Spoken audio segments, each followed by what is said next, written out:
Ahora sí, perfecto. Vale, fenomenal. Pues muchas gracias Carolina y a Priscila también por invitarme y a Tecnoimagen por montar estos webinars gratuitos tan importantes. Nada, a mí me propusieron hacer esta charla sobre ecografía cutánea un poco más centrada en la hidradenitis supurativa y sobre todo era enfocarlo un poco bajo mi perspectiva desde una rotación que hice, ¿no? Y para poneros un poco en contexto, os explico quién soy. Yo soy Laura Tejeda, yo soy española, como veis por el acento que tengo, pero llevo muchos años trabajando en Suecia, ¿vale? Concretamente en este hospital, en el Hospital Universitario de Örebro. Y así, una curiosidad es que realmente aquí en Suecia hasta hace muy poquitos meses no se conocía el uso de la ecografía cutánea por parte de los dermatólogos, ¿vale? Entonces, nada, nosotros antes de tener esta herramienta, ¿no? Pues como se hacía antiguamente, nosotros pues valorábamos al paciente, si tenía lesiones que podían ser similares a hidradenitis supurativa, pues cogíamos una anamnesis, hacíamos una exploración clínica, dependiendo del médico que cogiera ese paciente, pues hacía un estadiaje de Hurley o el IHS4, ¿no? E intentábamos pues clasificar la severidad del paciente que teníamos delante en ese momento. Yo realmente como residente, pues en muchas ocasiones tenía que llamar a uno de mis especialistas pues para confirmar, ¿no? Que la sospecha que yo tenía era la correcta y que estaba clasificando realmente bien al paciente. Entonces, era sobre todo en ese momento en el que yo me daba cuenta de que había mucha confusión o mucha dificultad a la hora de valorar esta clasificación, ¿no? En plan, habían momentos incluso que habían compañeros especialistas que tenían que consultarle quizá a otro especialista para ver que realmente los dos estaban de acuerdo con la clasificación de la severidad. Pero bueno, nosotros decidíamos clínicamente un estadiaje y ya planteamos el tratamiento individualizado.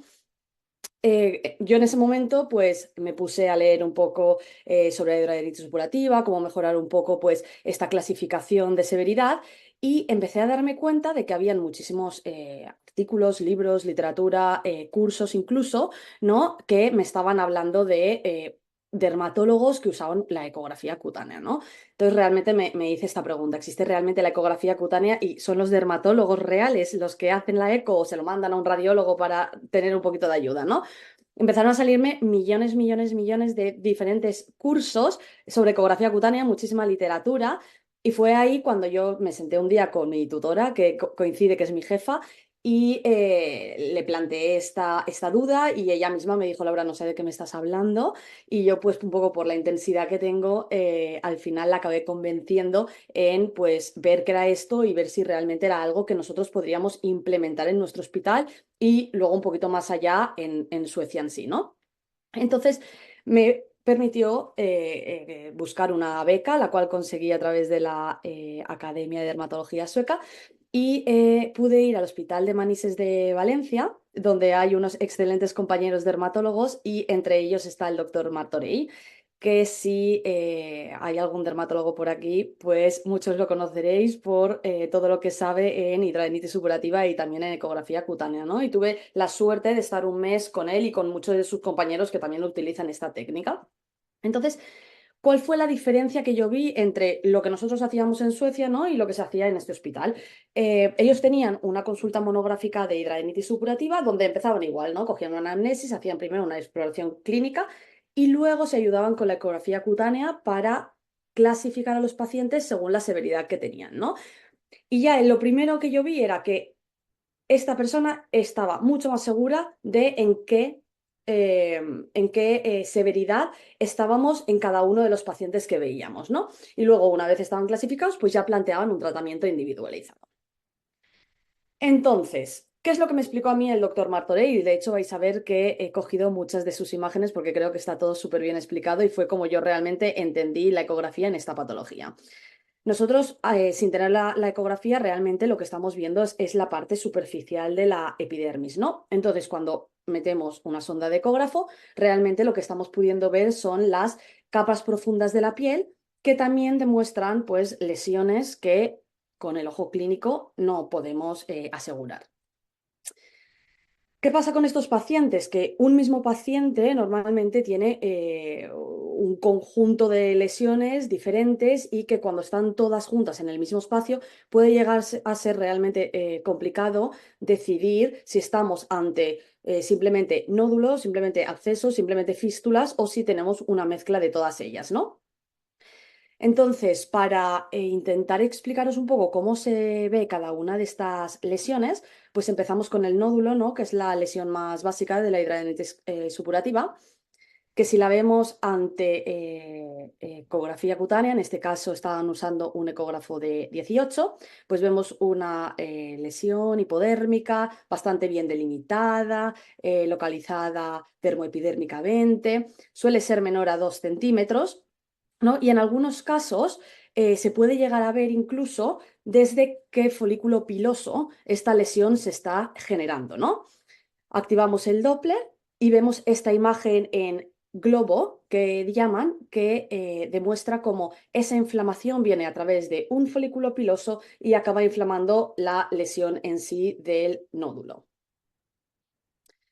Cuando nos enfrentamos ante un absceso, pues tenemos una imagen similar, pero más grande. Es una lesión hipodérmica mayor de 2 centímetros, que también se suele encontrar pues dermoepidérmicamente o más dérmicamente en este caso, y que además pues también se pueden llegar a intuir esos folículos pilosos que están inflamados y que están generando esta colección de pus. Cuando añadimos el Doppler o cuando lo activamos, pues se ve la misma imagen, ¿no? Inflamación que está viniendo a través de esos folículos que están afectados, afectando también la lesión en sí. Los túneles o fístulas, que probablemente lo hayáis oído más como fístulas, se ven de la siguiente forma, ¿no? En estos casos siempre tenemos que intentar hacer una ecografía tanto longitudinal como transversal, ¿vale?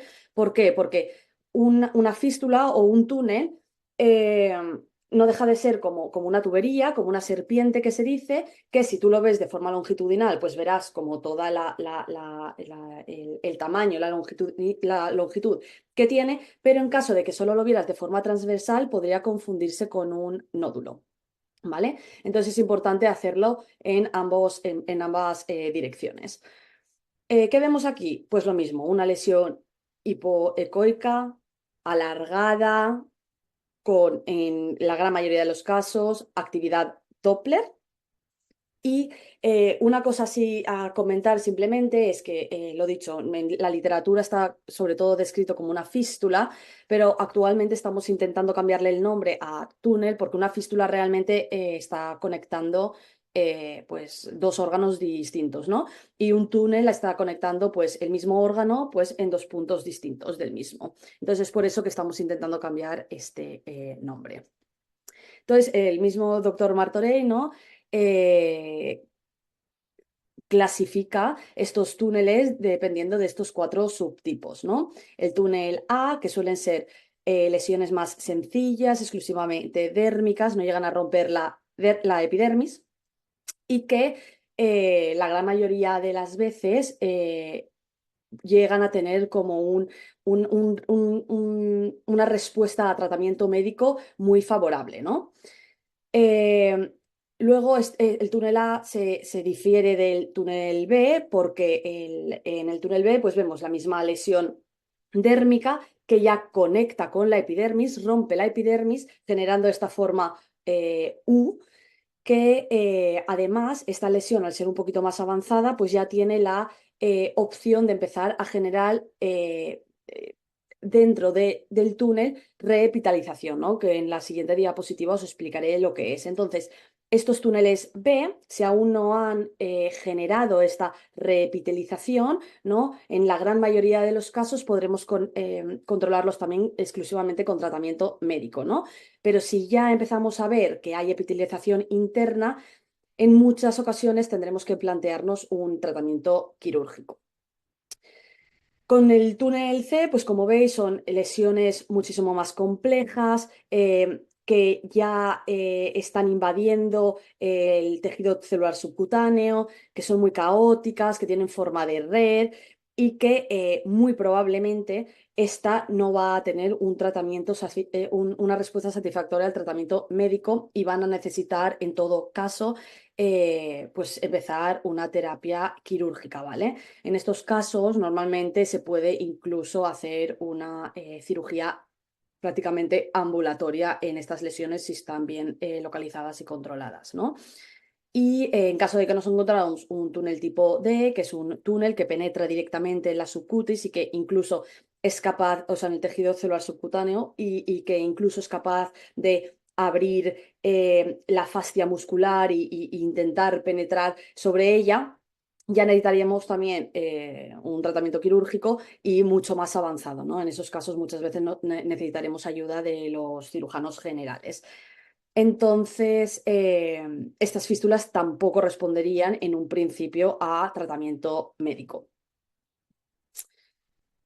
¿A qué me refiero con presencia de revitalización, no? Pues estos túneles tipo B, como son un poco más avanzados y van a intentar cronificar y quedarse para siempre en el paciente y inflamarse con facilidad, pues empiezan a generar el símbolo este del railway que llaman, que pues simula las vías de un tren, ¿no? Y aquí en las imágenes veis pues estas lesiones hipoecoicas alargadas donde en su interior presentan estas lesiones, o sea, estas líneas un poco más hiperecoicas, ¿no? Que nos recuerdan a la epidermis, ¿no? Y eso pues es un gesto, ¿no? Que nos está enseñando a nosotras que esta fístula realmente está intentando cicatrizar por dentro, ¿no? Para pues agravarse.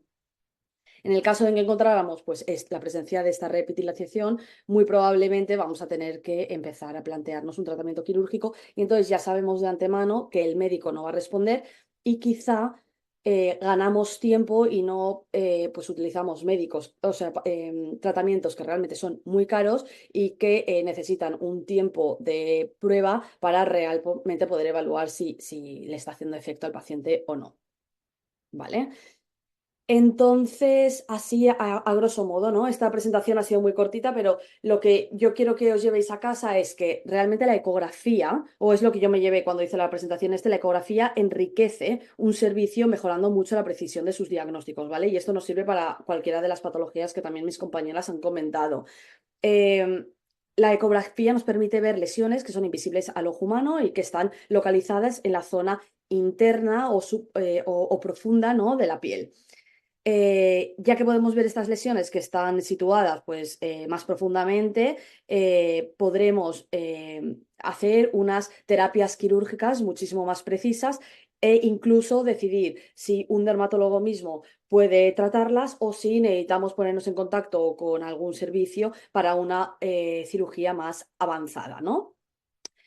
Reduce también la necesidad de procedimientos invasivos y con esto me refiero a que, por ejemplo, en nuestro servicio, como os he comentado, había en muchas ocasiones que para nosotros era muy, muy difícil saber si estábamos ante una fístula o ante un nódulo barra absceso, ¿no?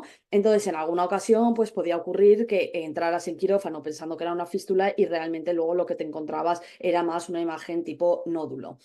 Entonces, pues en ese caso, si hubiésemos tenido una ecografía, probablemente podríamos haber usado el tratamiento médico evitando una cicatrización en ese paciente.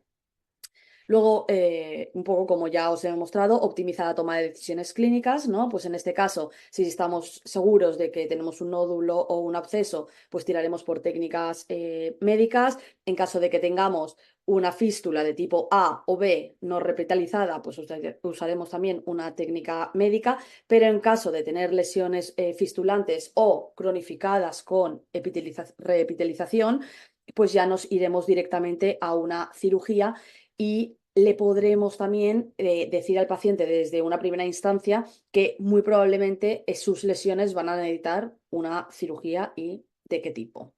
¿Vale? Y exclusivamente en hidradenitis supurativa, pues simplemente que nos permite diferenciar de todo tipo el tipo de lesiones que tiene el paciente.